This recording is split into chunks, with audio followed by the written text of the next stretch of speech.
Welcome on Joy News Desk. Coming up, residents of Sunyani in the Bono region and Agape in the Greater Accra region all hit the streets in their respective communities to demand better roads and the completion of major infrastructural projects which are hampering development in their areas.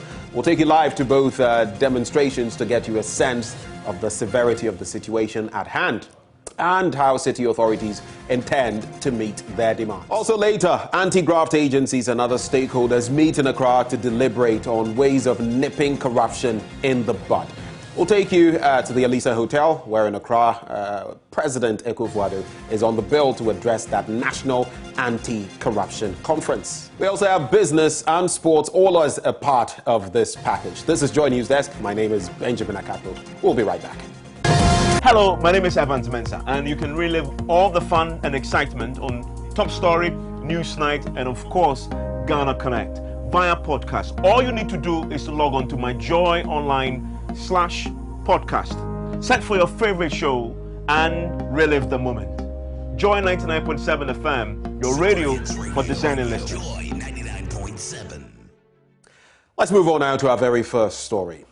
Residents of Sunyani in the Bono region are lamenting the poor state of their roads, a stalled airport rehabilitation, an abandoned library project, water systems, among many other projects they say are affecting the development of Sunyani and the region at large.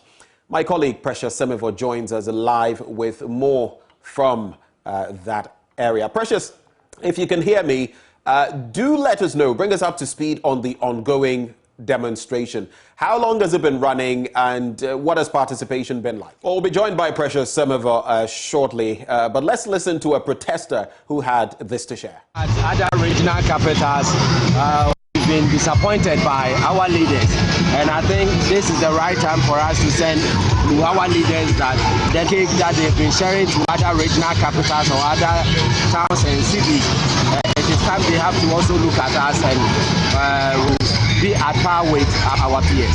Our facility in terms of hospital, you go to the municipal hospital, it's an eyesore. Go to the regional hospital, there's nothing to write home about. Sunyani Sports Stadium, Connection Park, you can't talk about Ghana football without not mentioning Sunyani. There is no tournament Ghana has won without a certain or Bruno. But look at stadium, look at our room, our water system, everything is in bad state. You go to the children, go to the street. There's a whole lot of things we have to talk about, and I think this is the right time. We have to put our parties aside, because our leaders, our politicians, they know about their parties than they to Europe. Politicians always, when they get power, they want legacy. But in Ghana, politicians, they think about their girlfriends and their. And so that is the situation there in Sunyani in the Bono East region, where there is a demonstration currently ongoing on the back of the state of roads and other major projects in that part of the country.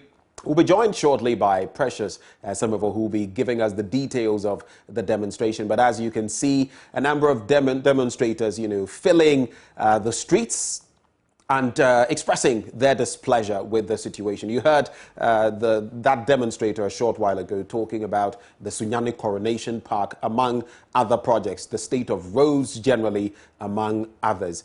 And they are simply calling for better as far as this is concerned in that part of the country. And so a demonstration ongoing as and when we are able to connect with our correspondent, Precious Semevo.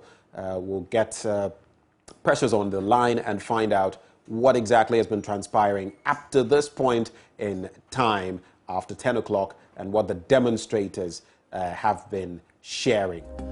Hello, my name is Nathaniel Atto. You can catch up with all the fun and inspiration on the Joy Sports link here on Joy 99.7 FM, together with all other shows over and over again. It's very simple. All you need to do is go to myjoyonline.com/podcast and relive all of those fun moments over and over again. Joy 99.7 FM, your radio for discerning listeners. Joy 99.7. It's also happening in Agape, and we'll be bringing you live details of all of them. as you can see the footage right there. And some of the placards being held, no more promises, we want results. Agape is bleeding and taxi drivers are bleeding, as you can see in the footage as well.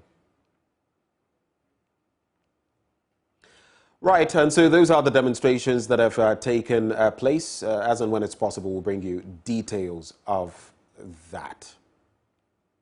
Let's now move on with this report, which gives us some details on these. The chance that you can hear behind me, Fix the Road, residents of Agape here in the Central Municipality of the Greater Accra region who are demanding the fixing of their roads.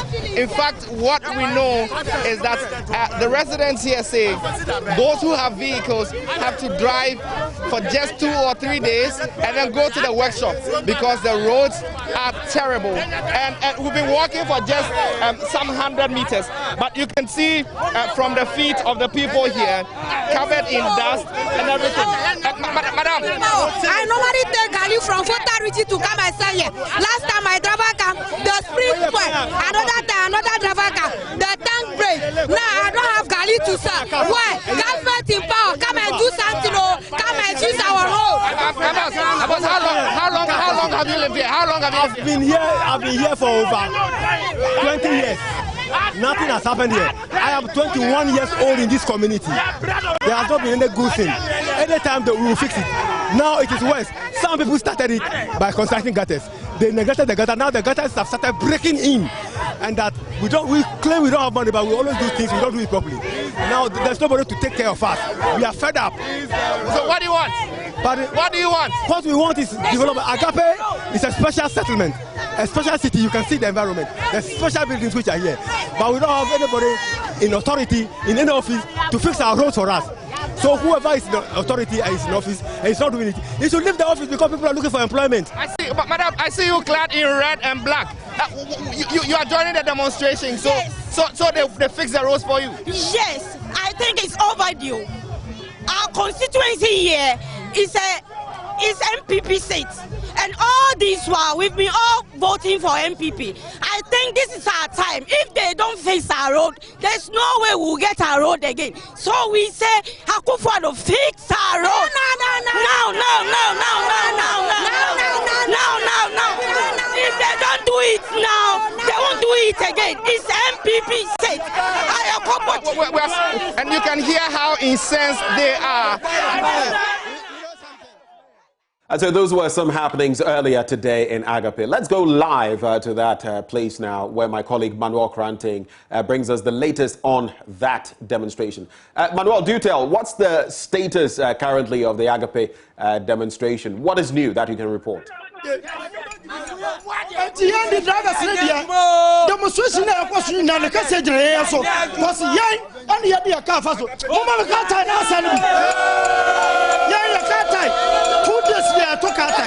That's as a Kwana Sainti, a Bokwan, 400 we are Juma, not a Kototai, we are Juma, not a Kotofu. And Yanni, I can say, son, a Conway. 3 months, oh my God, work right here. The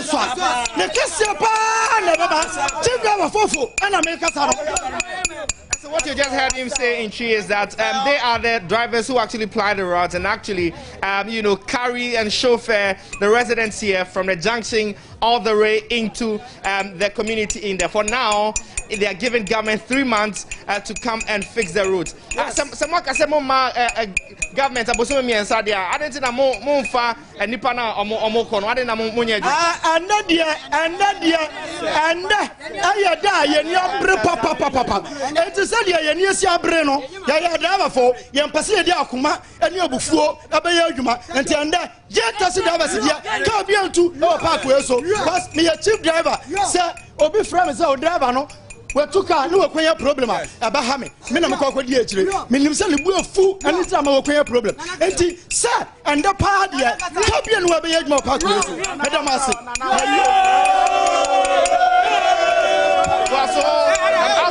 as we are talking, well, there's another issue that they are making reference to, and they've been talking to me about it. Well, it is about this particular canal and drain here. What we've seen is that the gutter which was built wasn't completed, and for now, what we have is one of the poles, the electricity poles, here standing in there. All the base, in fact, the landmass in the base has been eroded. And for now, we're having the electricity pole just waiting to fall. Also, just across this particular space, we have a gas filling station. And the residents here say that they fear that if this falls, then there's going to be an explosion. Boss, now, if and not saying that way, light pole is now because we have when crack it, I can catch an no club out of form. It's a sound say, my driver Blackina, Ekase Uduma, Edamwasi. Muni assemblyman, Muni MC. I saw Munina. You know Munina Casa, Yakako Fiesa. Ya doba phone headache. Ya no makan no makan ko movie. Masa wa da hwe insue ya na se wa da hwe pony aye. Na hwe kwan ya wa wonam so. Den wa bebre ya campaign 3 days bi aye koso. Ya kan movie. Enti ya man 3 months na eso ni ehun se wa ya bi wa kwan so a. And ya ne ncha. There omo kanina aye no kre. But another demonstration aye no. Anya dia ya be ya juma because of ekwan no. And got another nti. Masa and because I say, I went to the cover for basic so you grand person to me was say cano. Well, no car was so say cano, because when we say quite yet. It is not yet. I can't be anywhere for somebody you be a juma. Is there a say I told up a damn to all. Then I told me so now what we're seeing is that they are not working. They are playing drums, and we can see them playing over there. For now, the residents who are actually looking for vehicles to move around, they are the ones who are going to feel the pinch. Some of them have been standing here for so long. Madam, what did you have to ask a unya car? But as a car is on hold and no car is ready to go. So me ask my car say I don't know. But they say that the roads are not good. That's why they are not working. The road is actually not good, to be frank. When you're in a car and you're not even like you can bump your head in it because of the road. The road is not good. The road needs to be fixed. That one is a fact. And so do you agree with them on this sit-down strike that they are currently under? It's good, yeah. Let's send the government and everybody know that the road is not good and it needs to be fixed. But the fact that they are not working, at least some of the cars should go so that we can also move to our destinations. But it's good, yeah. Letting everybody know that the road is not good. And so that's what you heard here. So Benjamin, well, this is the situation here. The vehicles that are working are only those that are exiting this particular road and hitting the main Awushi-Pokwase highway. For now, the entire membership of the taxi driving union here say they are not working, and the people are left here stranded. And that's what we have here. We're going to try and get the MCU who has received the petition and has assured the people that the roads are going to be fixed. Earlier, as we walked on the road, we saw heaps and pounds of laterite that had just been put on the road. And the MC explains that that is an indication that the roads are about to be fixed. But the people don't believe that, and that is why we are going to get some responses for you. Benjamin, if you can hear me, back to you in the studio. Well, Manuel, grateful for the updates there from Agape. And that is the situation there. People, the taxi drivers, for example, lamenting the state of roads and saying they are not actually going to be driving today. And you saw there, like we saw some days ago, stranded passengers who, do not have vehicles to board. So we brought you two strike issues, stories here. The first one was about residents of Sunyani in the Bono region lamenting the poor state of their roads, a stalled airport rehabilitation, an abandoned library project, water system, among many other projects. And they said these were affecting the development of Sunyani and the region at large. And that is the demonstration that is currently going on there. You can see some of the footage as the people are guided by officers from our security services, the Ghana Police Service and the Fire Service as well. As and when we get Precious Semivo, we'll connect and bring you the latest as far as that demonstration is concerned. Hello, my name is Evans Mensah, and you can relive all the fun and excitement on Top Story, Newsnight, and of course, Ghana Connect via podcast. All you need to do is to log on to myjoyonline/podcast. Search for your favorite show and relive the moment. Joy 99.7 FM, your radio for designing listeners. Let's move on now. And a primary one pupil of the T.I. Ahmadiyya School in Kumasi has been killed in an accident involving a long vehicle track at Asafo in the Ashanti region. 6-year-old Princess Achu Brema in school had closed from school and was heading to a food joint when she was hit by the tail end of the trailer. The vehicle, with registration number 5497-11, while negotiating a sharp curve, knocked down the girl and ran over her head.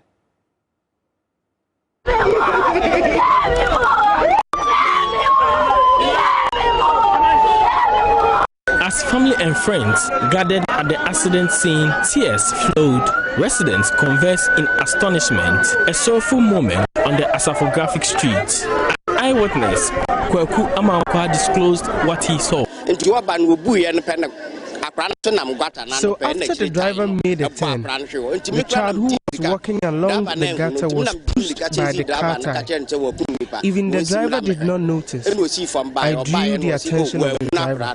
Some angry residents say they have consistently engaged wholesale shops to avoid offloading goods from long trucks in the area to avert such incidents.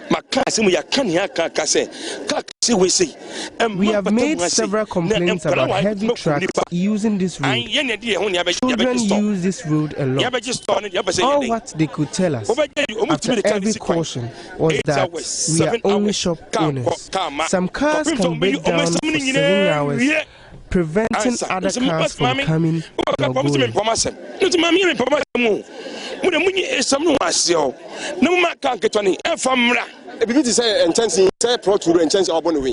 If the pavement was extended, the child could have run to the other side. We have made several pleas, but to no avail. Assembly member of Asafo area, Ernest Okai, says the wholesalers have consistently defied orders from the KMA to desist from offloading goods in the area. The killing of the girl is a clarion call for immediate action to stop them. Already, we anticipated that such thing can happen. We have these stores at Asafo markets that they sell flour. They have come to rent a lot of wholesale stores inside Asafo. Anticipating that this can happen, we've served them a KMA letter to them that they shouldn't allow these long trucks to come and offload the flour here, because anything can happen. I have a copy of the letter. They also have a copy of the letter. But it's a gross disrespect to authority.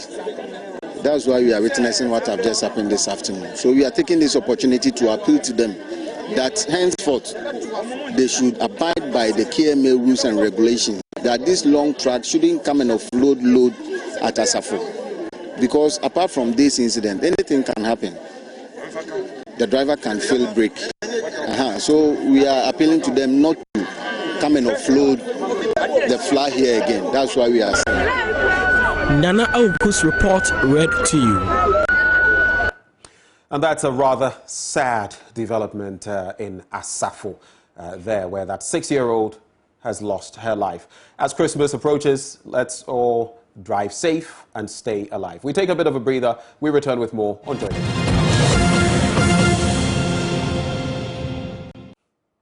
Well, we're going back to Sunyani now, where residents of the Bono region are lamenting the poor state of roads, an airport that has not been rehabilitated, among other problems. We now have Precious Semevo joining us for a conversation. Precious, do tell us, what has the demonstration been like up to this point? It started earlier this morning. Paint a picture for us about what has been happening. Yes, so, Akako, the demonstration, as you may have already, said, it's about the lack of or slow pace of development in Sunyani and the Bono region, for that matter. Now, this demonstration was spearheaded by the Sunyani Youth Development Association, and other opinion leaders. Let me say that almost all influential people in the Sunyani municipality and beyond took part in this demonstration, a non-partisan demonstration for that matter. I started from the Victoria Park, where they marched through the principal street to the Bono Regional House of Chiefs, where they presented their grievances to the House, which was received by the Vice President of the House, Opochiridon Sechiako, the second, who also happens to be the paramount chief of the Drobo Traditional Council. Now, speaking to the organizers, the president for the Sunyani Youth Development Association, Atakuto, now he said that Sunyani has been deprived of its fair share of development, or the national cake. They listed litany of items. For instance, they said the Stilled airport rehabilitation is a major hindrance to development in the region. They talked about the road infrastructure in the region, the National Commission and Culture Building, which started over 50 years ago, is still uncompleted. A library project which started over 20 years is also uncompleted. Educational infrastructure, water system, health infrastructure, and many other things. Lack of employment opportunities in the municipality and the region, for that matter, is a major worry. And they have tried to engage suspective government, but nothing, as of now, has come out of it. Even petitions that they've written to political leaders yielded nothing. That is why they are trusting the chiefs who are part of governance to lead them to the presidency to present their petition. Now, they say that if this happens and they don't hear any positive outcome from this, they are going to embark on spontaneous demonstration across the region, and they want to believe that the political heads, the presidency, and the people who matter will come to their aid and ensure that Sunyani as a region deserves what it should get. Now, Akako, what triggered this whole demonstration is when the finance minister presented his budget. Now, they were expecting to hear the construction of a new sports stadium in Sunyani.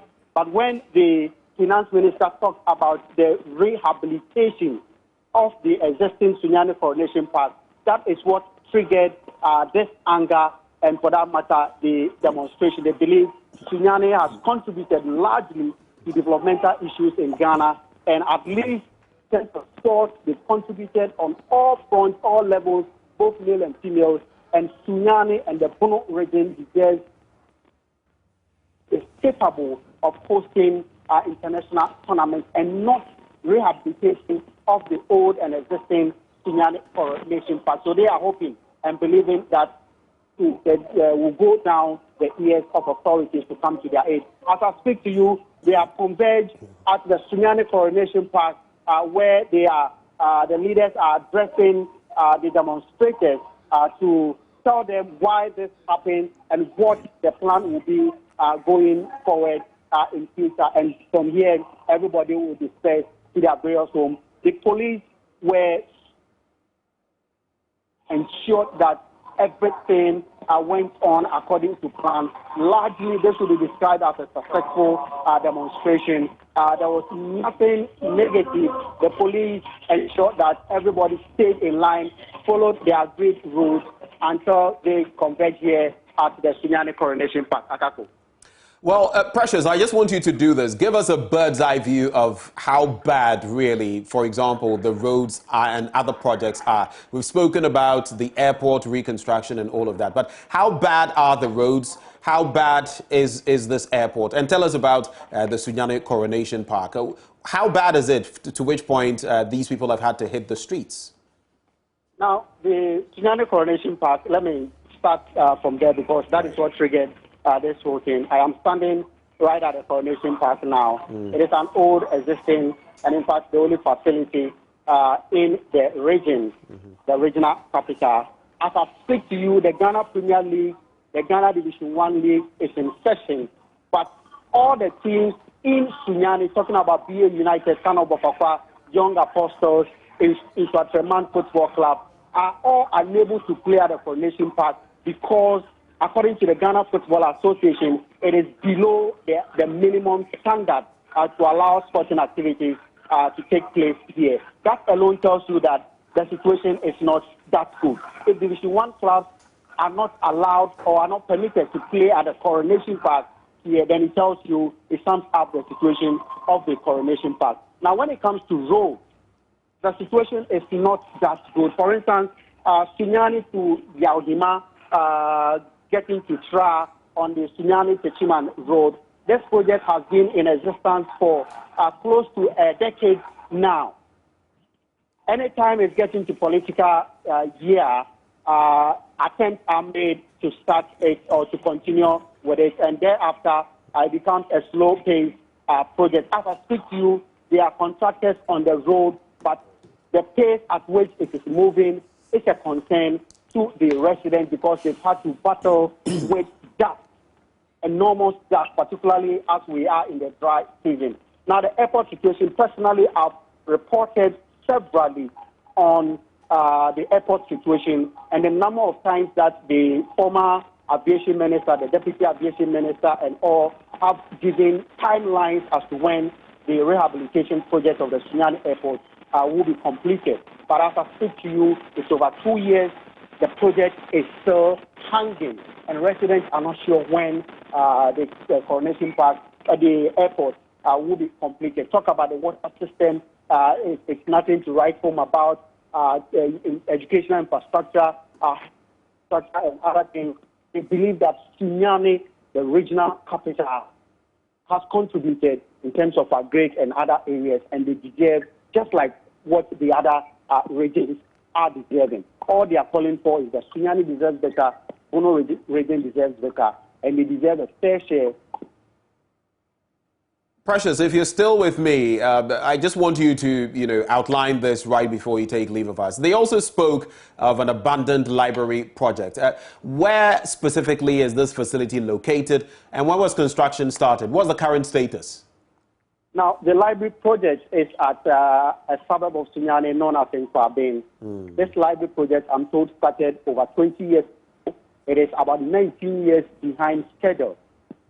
And the last time I was there, the edifice is still sitting there, and there's nothing to indicate that contractors will be back to complete the project. And this is a project that, as Joy News, we've reported on it severally. Even we've done a feature, community feature, from this particular library. This is a regional library which is supposed to aid reading and help students in their research work and all other things. But for 19 years behind schedule, the library is still sitting there waiting for authorities to ensure that it is completed.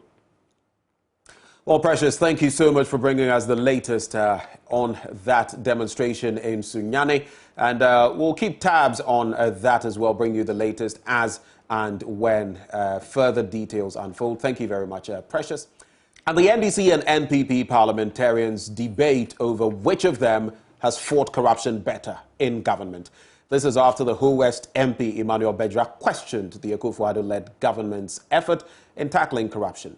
The MP, delivering a statement on the floor of the House to commemorate the National Anti-Corruption and Transparency Week, observed that the high prevalence rate of corruption in the country has blighted the hope of many young ones, a situation he believes threatens developmental aspirations in the country. Data available from the African Union indicate that Ghana and other African countries loses an estimated corruption cost of about 140 billion annually, an amount that is enough, according to Center for International Private Enterprise, SIPE, to provide power 24 hours a day to every in the next 3 years. Mr. Speaker, according to another report presented by Transparency International in January this year, Sub-Saharan African is the lowest performing region on the corruption perception index, CPR, with an average score of 32, showing little improvement from previous years underscoring a need for urgent action. Referring to the same report, Mr. Speaker, by the Global Movement, Ghana's current record is at 43 out of 100, indicating a perception of failure in our anti-corruption fight. Transparency International further noted that 43% of Africans are living in poverty, while 50 billion worth of stolen assets flows out of Africa every year. Mr. Speaker, the impact of corruption cannot be underestimated. It is a major root cause of poverty, deprivation, and underdevelopment. In the particular case of Ghana, the high prevalence of corruption has blighted the hopes of many, giving rise to poor service delivery and lack of access to basic necessities of life, and continues to threaten Ghana's developmental aspiration. Mr. Speaker, in conclusion, the 2021 Anti-Corruption and Transparency Week is an effort at tackling one of the foundational issues of corruption and integrity. I call for concerted effort and commitment of all colleagues, members of Parliament in this August House, to win the fight against corruption, to increase our fortunes and that of Africa, to create prosperity for all. Well, staying in Parliament, the minority MPs who contributed to the statement backed the view that the government had failed in its quest to eradicate corruption, while the majority MPs argued that government had adopted among other technologies to fight the canker. Here are excerpts of what transpired in the chamber yesterday. Just want to indicate that just the mere commitment to fighting corruption, we should be able to lessen the burden on Ghanaians. As a country, we want to look at alternatives to some of the taxes, for example, e-levy. One of the areas we should be looking at is how to cut down waste, how to cut down on corruption, how to ensure that the monies that are meant for developmental purposes are done. And so I will use this particular occasion, particularly as we celebrate this week, to encourage the president and the government to see that, look, we have a lot of laws that have been passed by this House to fight corruption. Unfortunately, we are not implementing them. We have been preaching against corruption for a very long time. People have been shocked for supposed corrupt activities, and yet the canker still persists. It costs the exchequer a great deal when monies which are meant for development find its way into unauthorized pockets. But is it only shouting against corruption that will enable us deal decisively with this problem? I think not. And I believe it is in the light of this and the recognition that it is time for a paradigm shift in the way we address this issue that this government has taken the bold step of utilizing technology to plug many of the loopholes avenues through which people use to defraud the nation, because I see corruption as a fraud against the exchequer. Interestingly, those who are saying, oh, corrupt, and they are supposed to adopt contractional fiscal policy as Social Democratic Party, it is the only one on this continent that they can never boast of one implemented proper policy of national tenacity. So, Mr. Speaker, what we are saying is that we agree together, we want to fight corruption, but in the attempt, some are doing better and some are doing better. However, whether we are doing 1% or 2%, all the regimes, whether NDC regime or MPP regime, corruption has been extremely inimical, dysfunctional, and it has given rise to a lot of higgledy-piggledy, mango, and then abracadabra. And I think it is time we all put all these things to stop and as a country begin to redefine new paradigm shift in fighting corruption. Thank you, Mr. Speaker. It shows that whilst we seem to be talking a lot, still not much is being seen by institutions that we have all agreed that measure corruption in our various countries in our part of the world. What it means is therefore that we need to do more. Coming from a high of 48%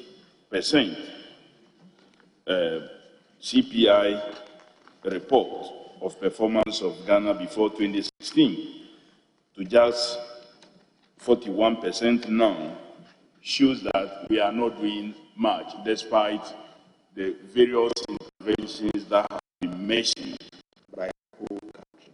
Mr. Speaker, I think that the most effective way. And those were members of parliament from both sides. President Akufo-Addo is billed to address the National Anti-Corruption Conference in a couple of minutes. We'll take you live there immediately. The program gets underway at the Alisa Hotel. We'll bring you some of that. But now, though, let's take a break and return with business. Hello, my name is Nathaniel Atto. You can catch up with all the fun and inspiration on the Joy Sports link here on Joy 99.7 FM, together with all other shows over and over again. It's very simple. All you need to do is go to myjoyonline.com/podcast and relive all of those fun moments over and over again. Joy 99.7 FM, your radio for discerning listeners. Joy 99.7. Thank you for staying. Some business news now. And the Women in Business wing of the Association of Ghana Industries has charged female entrepreneurs not to be risk-averse to taking credit facilities. Speaking at the second anniversary celebration, second Deputy Governor of the Bank of Ghana intimated that women entrepreneurs continue to contribute massively to the expansion of the economy. There is more in this report.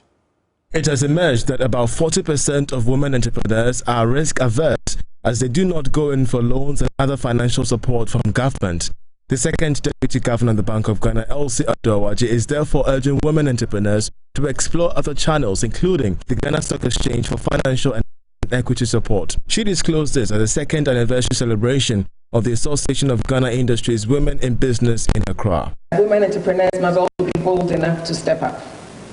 I have seen too many opportunities, and Madam Kosi Yankee, I will tell you, when government, for example, put in place the small business loans in the midst of the pandemic, you found out that some women were hesitant to apply, and even when they did, they asked for very little. Their male counterparts were fewer in terms of applicants, but they asked for much more. They were bolder in their requests. And evidence all around the world shows that even when women borrow money, they are borrowing too little for their businesses, and so they don't reap the benefits. Because if you don't borrow as much as you need, you probably cannot then execute the kinds of projects you need to execute.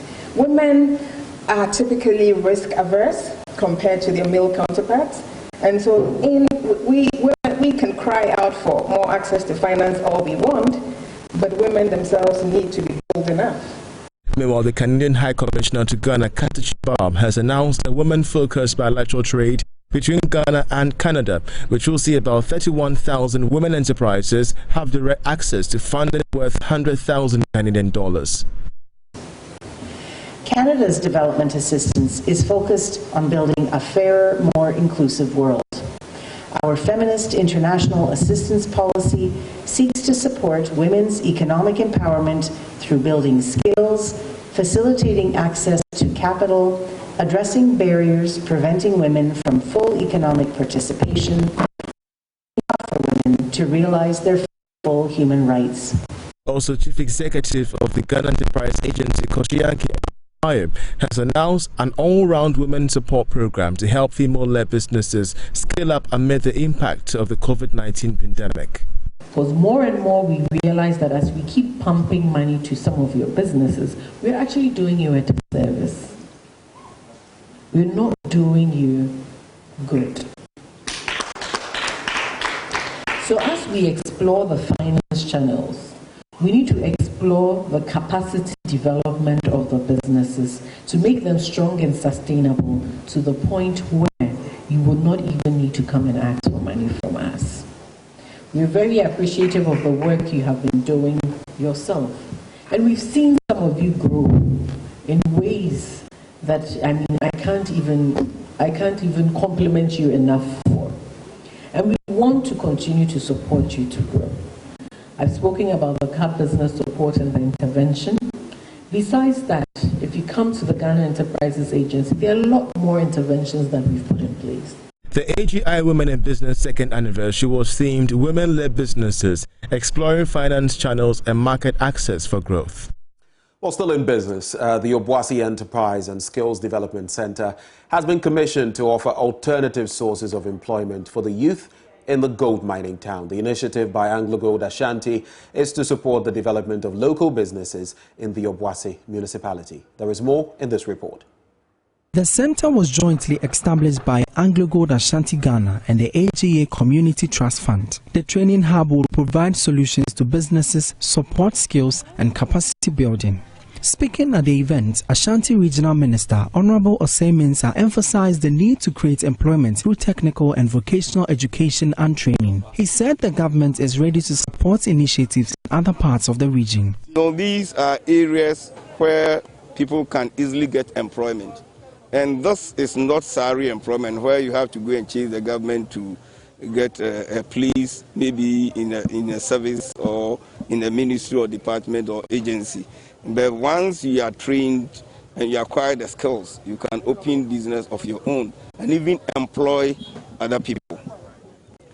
The government, with its policies, are prepared to support people who want to go into entrepreneurship.